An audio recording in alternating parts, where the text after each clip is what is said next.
Please accept the recording mode. Okay, thank you. Good morning, all. So, in the last lecture, we had discussed about the Bayesian network. So, let us a brief summarize of it.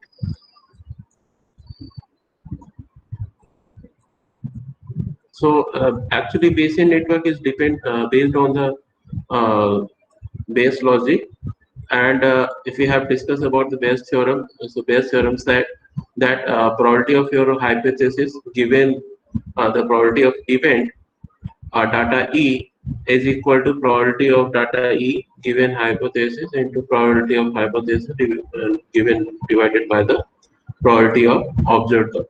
So here E is known to us, and H is our hypothesis that we are assuming for our model. So based on this model, Bayesian network will work. So Bayesian network can perform various types of data analysis, and it is ideal for event that occur predicting the likelihood. So if we are working uh, to predict the occurrence of an event on certain interval, so it is quite useful, quite useful concept apply on a data analytics framework.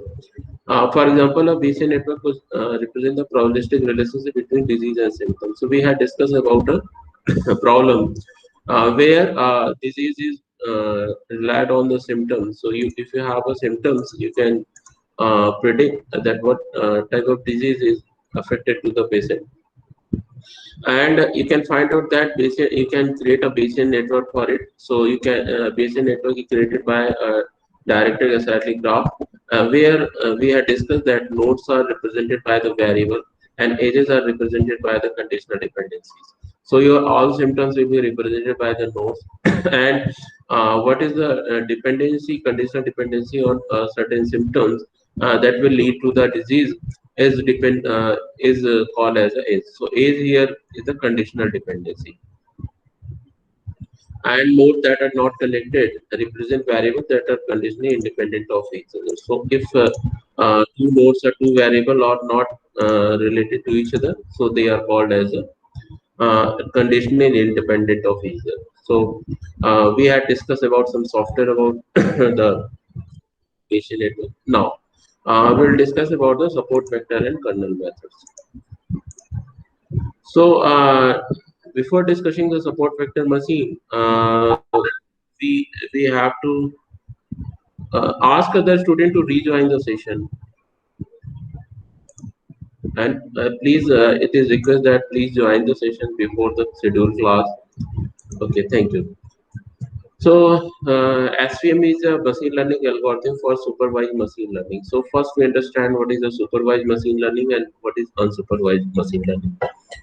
So suppose you are tackling a problem with a weather forecasting. So you can find out that in a weather forecasting, you can have a data of rain, of humidity, of moisture, of temperature for every duration. So suppose you want to have a data for a hourly basis, or you want the data as a daily basis, weekly basis, or monthly basis.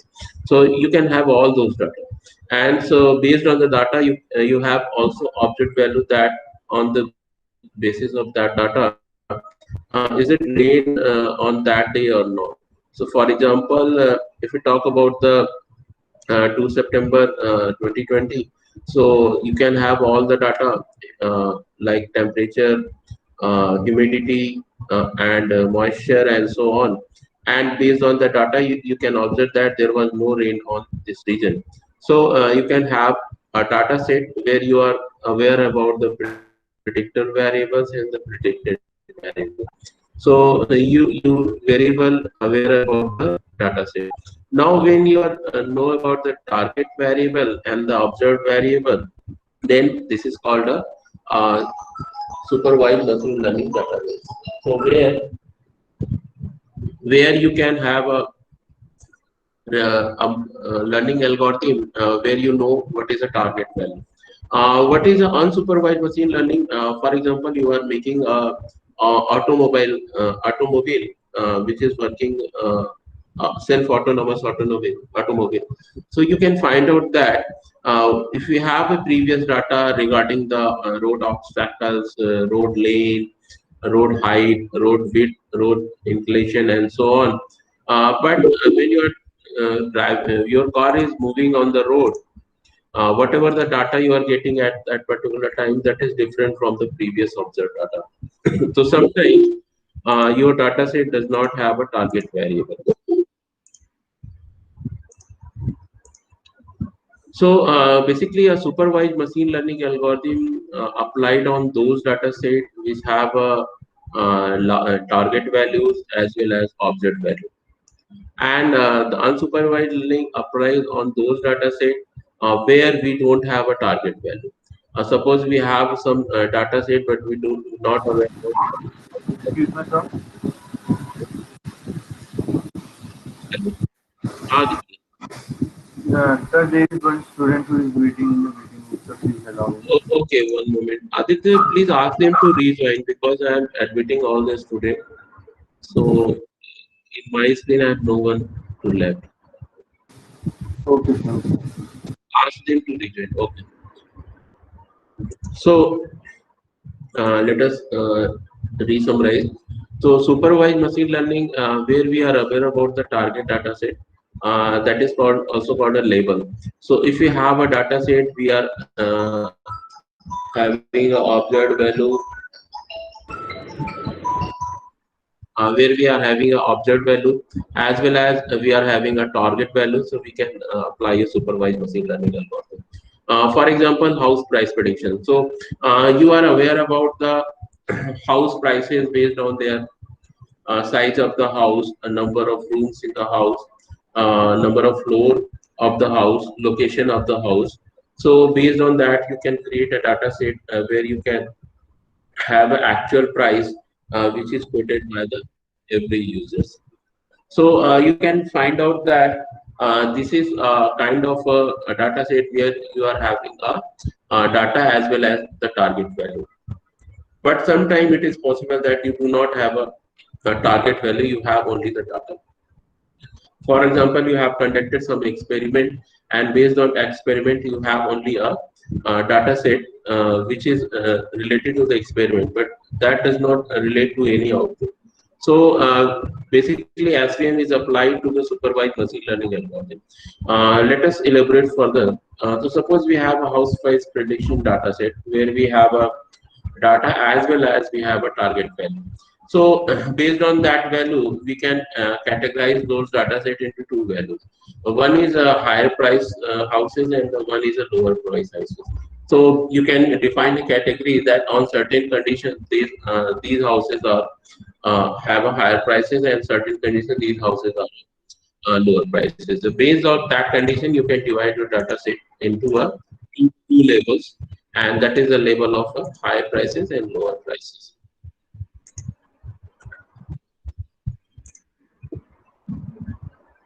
Okay.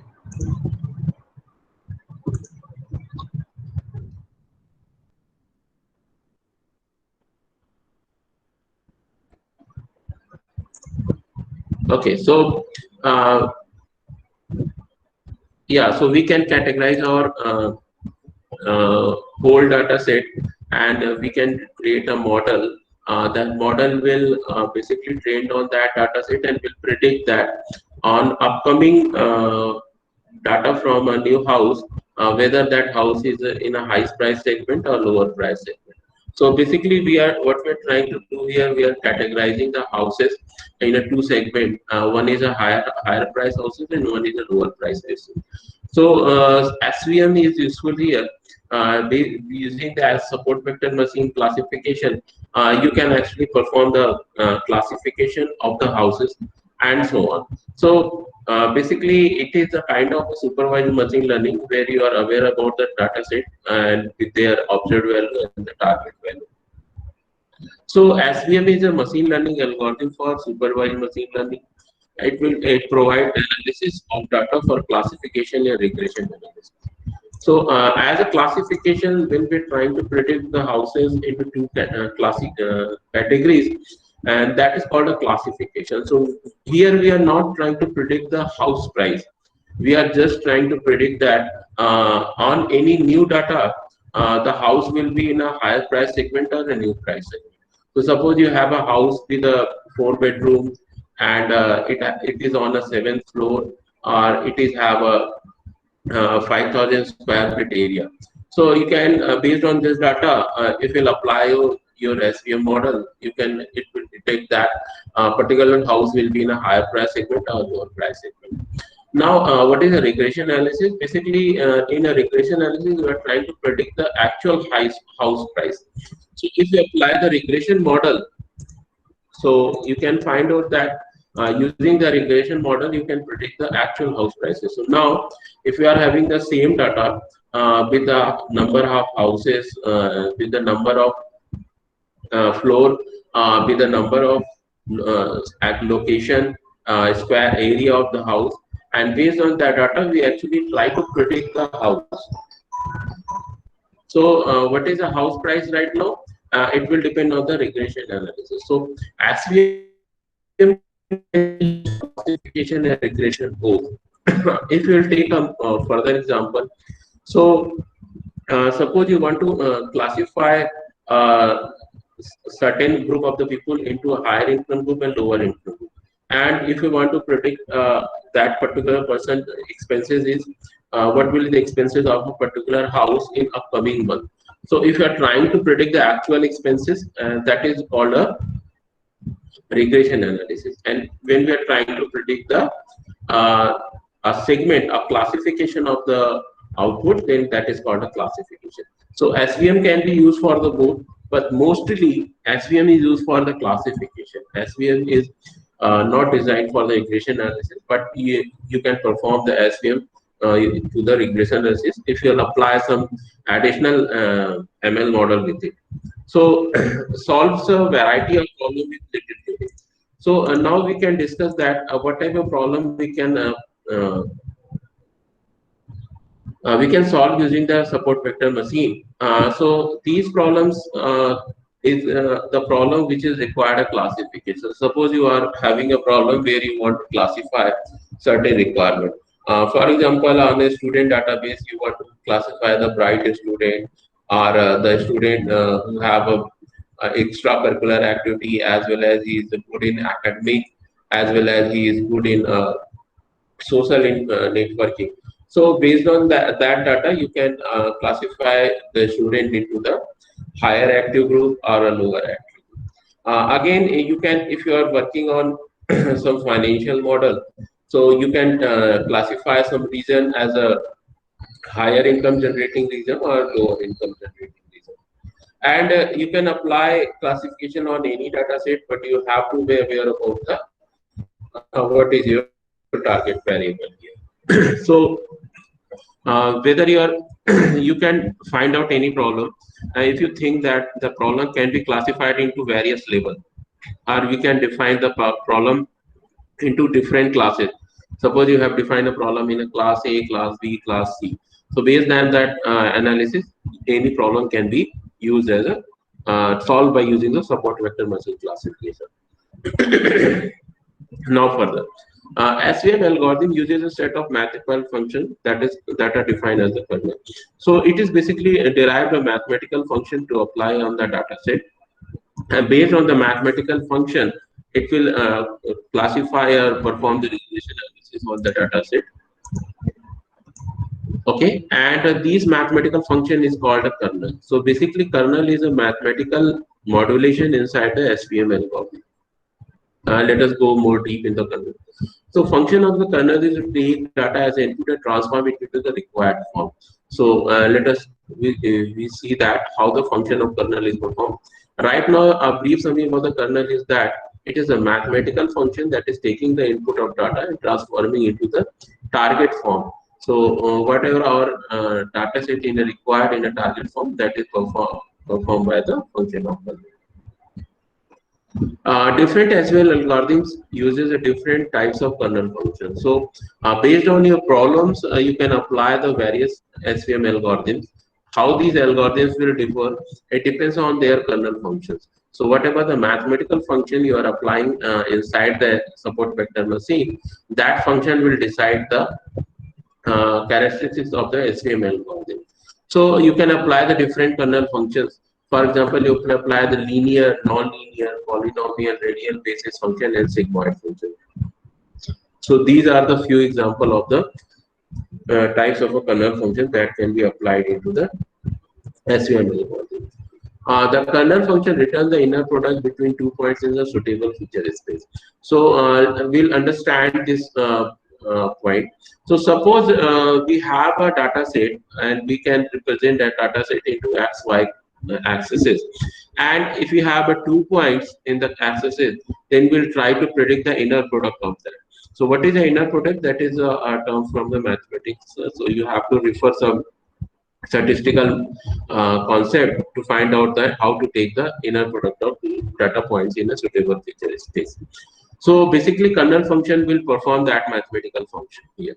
So if we are talking about data in a 2 dimension, 3 dimension, then it is easier to perform the inner product.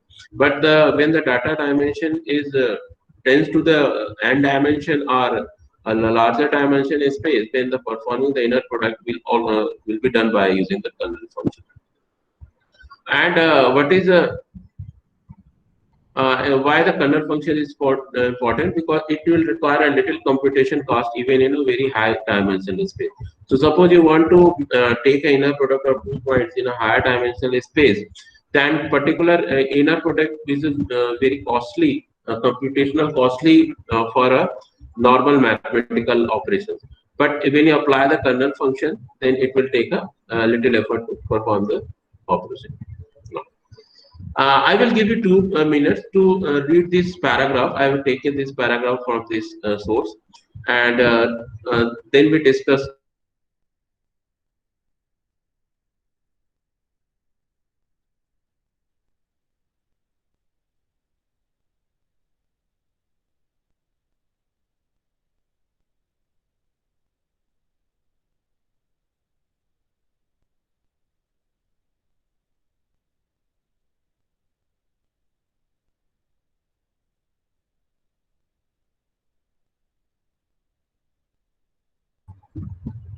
function.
Am I audible? Hello, hello.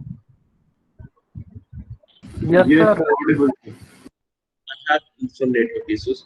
So I think you have gone through this paragraph. So can anyone elaborate what is uh, getting out of it?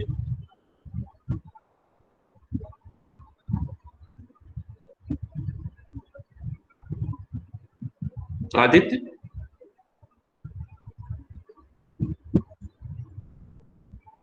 Yes, sir.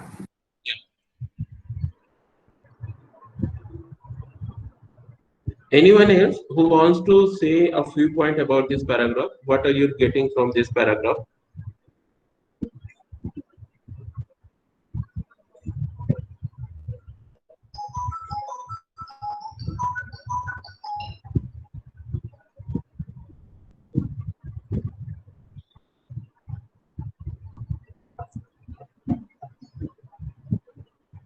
Hello, Yati. Yati is present. Any, anyone can express their view. Okay, Yati, please unmute your mic and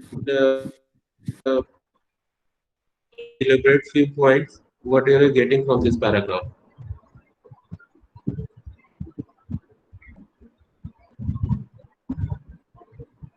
Sandeepan,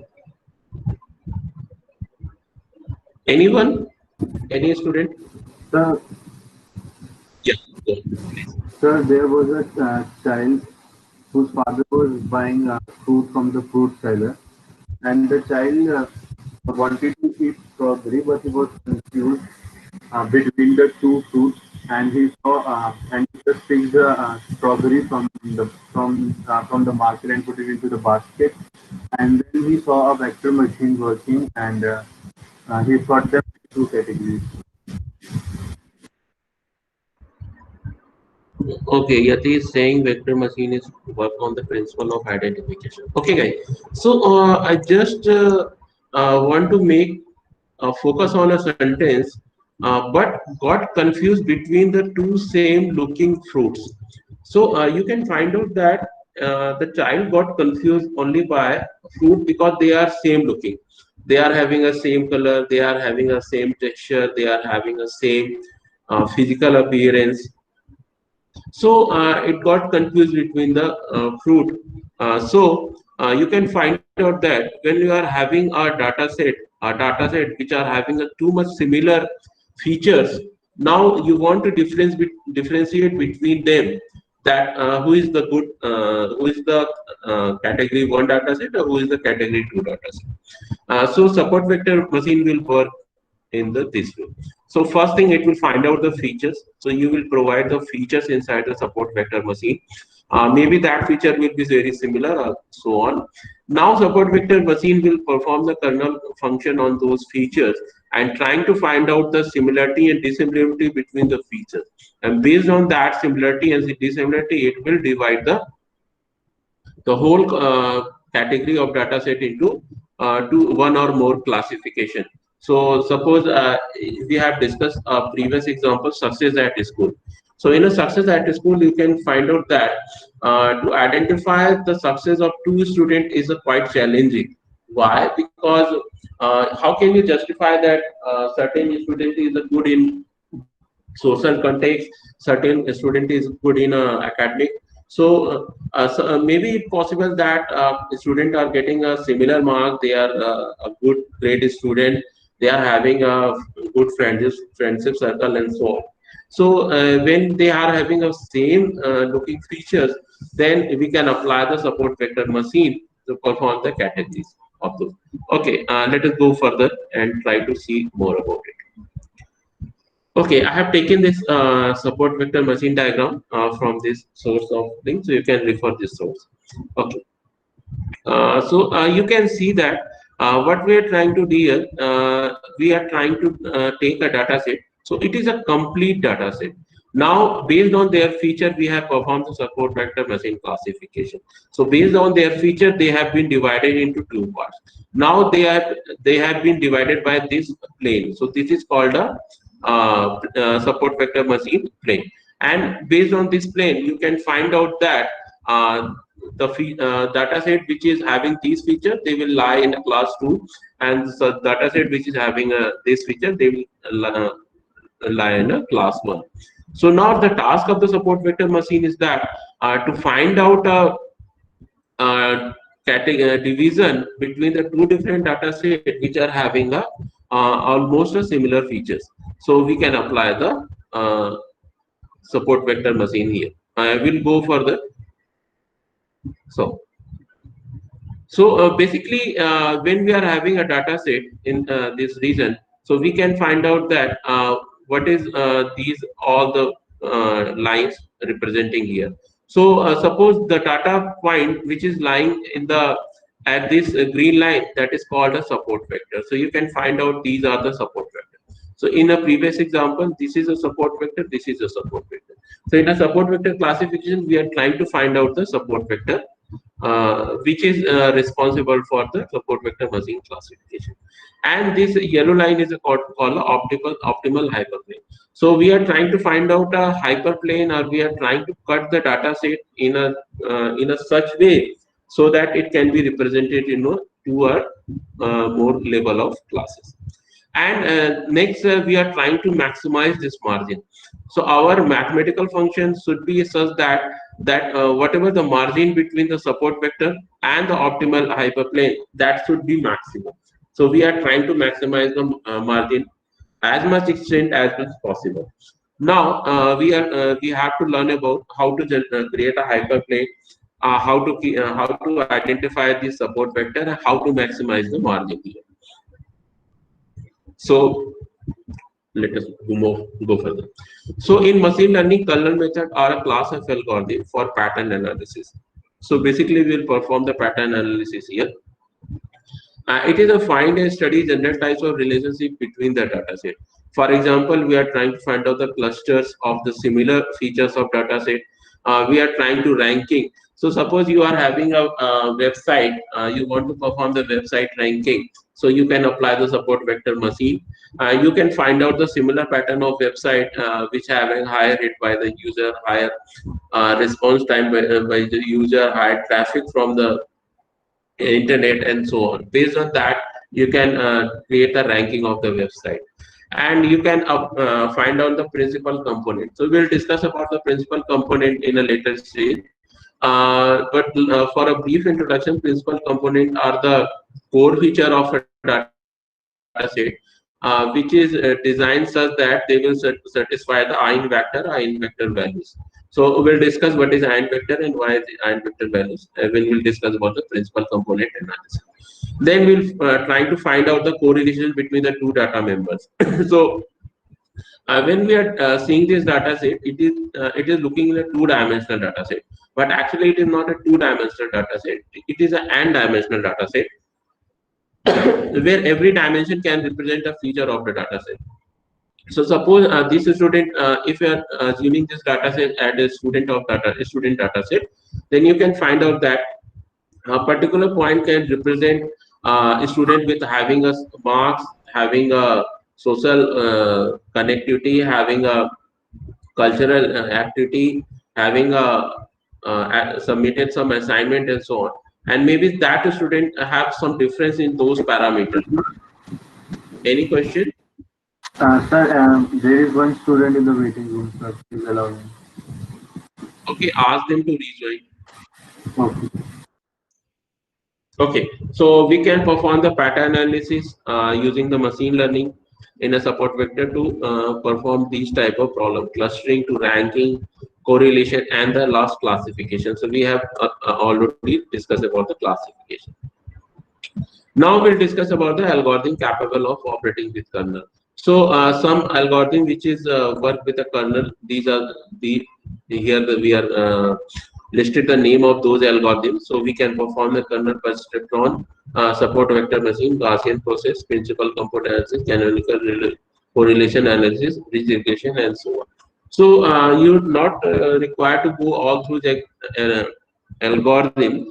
You have to find out your problem first, and based on the problem, you have to find out that whether you are going to perform the classification, or you're going to perform the regression, or you're going to perform the reinforcement learning.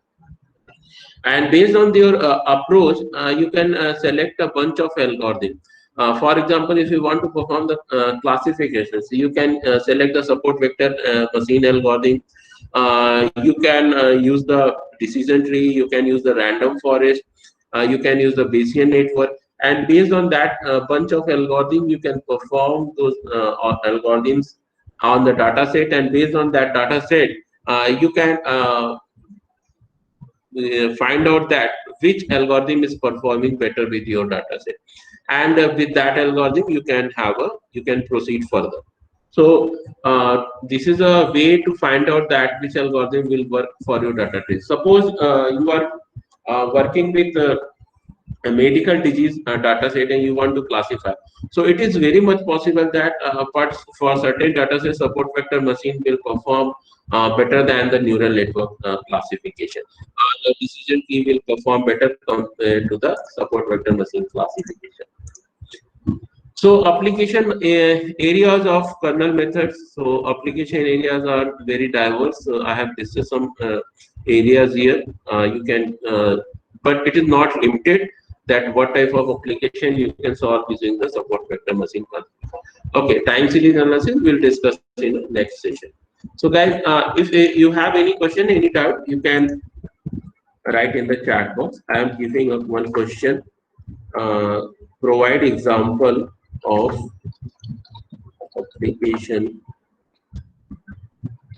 can be solved using SVM.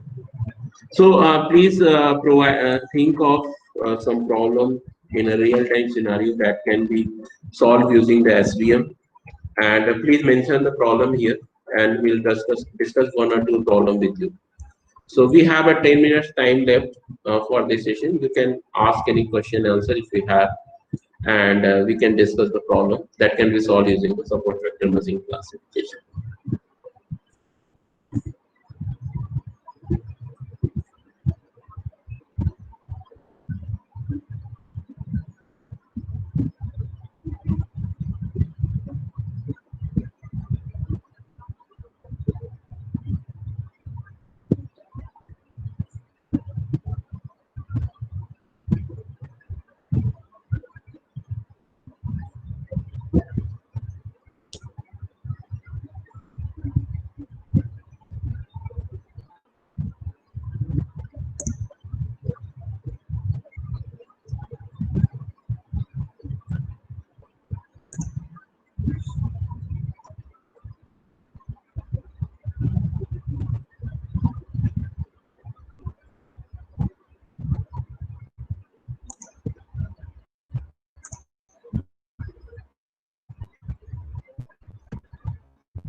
Okay, so we have got few response. Yati has responses when we have taken.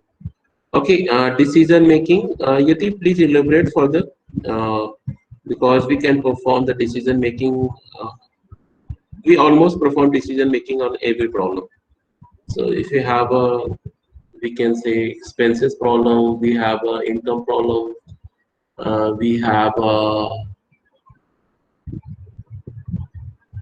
okay, we can perform the well. We can also predict the diseases using the support vector machine classification. We can predict the house prices. We can classify the food item. As we have discussed, we can classify the website and so on. Handwriting. Very good. We can recognize the handwriting using the support vector machine. Good. Speech recognition. Okay. Good. Very good.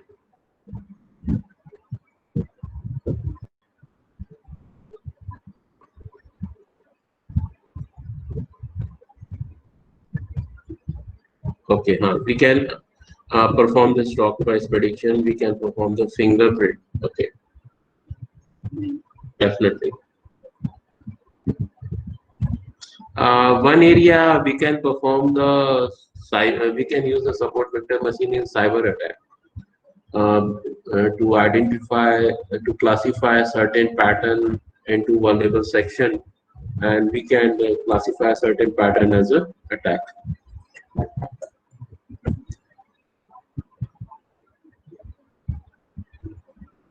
Very good, very good. We can classify the email as they are spam or not spam. Okay, good. I am expecting more responses from other users.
Please guide response. Think on the problem which is related to real life.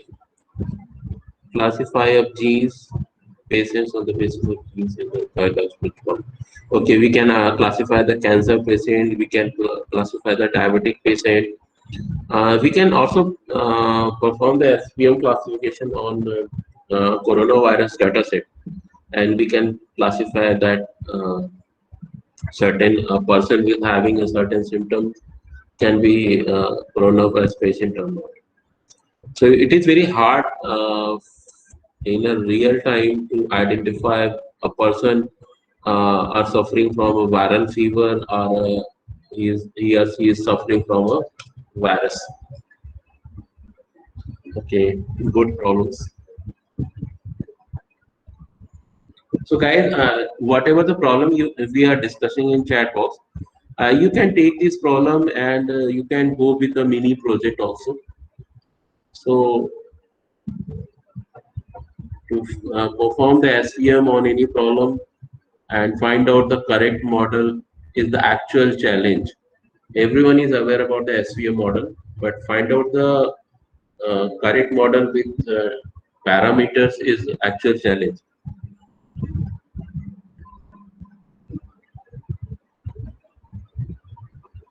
Okay, good, good, Yati.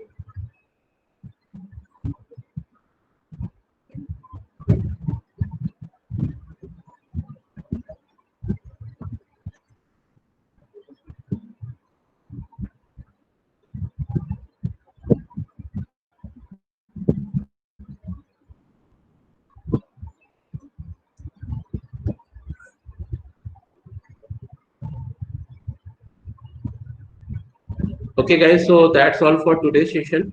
Uh, if you have any doubt or question, you can post in the chat box. We'll have 5 minutes more of the session, and then we'll discuss those problems.